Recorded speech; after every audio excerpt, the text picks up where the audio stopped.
राजा, पोचलास का रे सुखरू? तू गेलास पण तुझा लेकरू अजूनही भाऊ काय? खूप काही घडलं ना काल. कालचा तो क्षण डोळ्यातून कसा पुसू सांग रे. नाही म्हणजे तुला निरोप थाटातच दिला, पण निरोप द्यायला वेळ लागला ना, इतकंच. तो पाण्याचा प्रचंड प्रवाह, ती तुझी एकाकी उभी असलेली मूर्ती जणू आमचं हृदय पिळवटून टाकत होती रे. कधी देवाला एकटं सोडेल का हो कोणी? नाही ना. पण राजा, परिस्थितीचा तो वेग आणि भरतीचं ते उदान त्यानेच दूर केलं असावं आम्हाला तुझ्यापासून.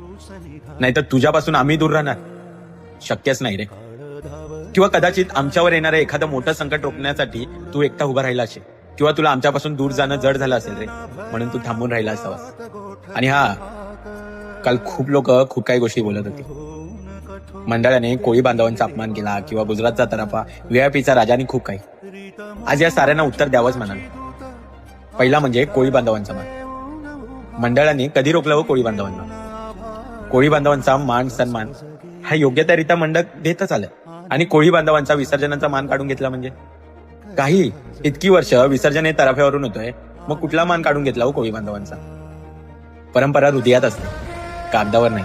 आणि विसर्जनाचा मान तो कायमच कोळी बांधवांनी, समुद्राने आणि जनतेने राजाला दिला. त्यानंतर प्रश्न आला तो राजाला एकटे सोडून गेला म्हणजे व्ह्यूसाठी इतकी लाचारी. मंडळाचे पदाधिकारी पाण्याच्या प्रवाहामुळे थोड्या अंतरावर होते, कारण पाण्याचा प्रवाह इतका होता की तिथे काही चुकीचं घडलं असतं तर हे परत आले असते व्ह्यूज कमवायला. मग प्रश्न येतो गुजरातचा तराफा. अहो, राजाला सन्मानाने निरोप देता यावा म्हणून केलं, तर त्यात पण तुमचे हे असले सल्ले. मग प्रश्न येतो तो व्हीआयपीचा राजा म्हणून. व्हीआयपीचा राजा म्हणून राजाने परीक्षा घेतली.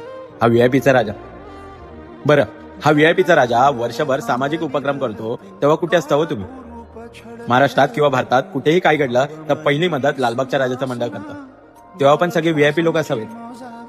मंडळाने मोठं डायलिसिस सेंटर उभारले, संगणक कक्ष उभारले, अभ्यासिका उभारले, वाचनालय उभारले आणि अशा खूप सुविधा उपलब्ध केल्या. यावर कधी बोलता का हो तुम्ही? बरं, या सुविधांचा लाभ व्हीआयपी लोक घेतात का? अरे पण हे तुम्ही कसं दाखवाल ना?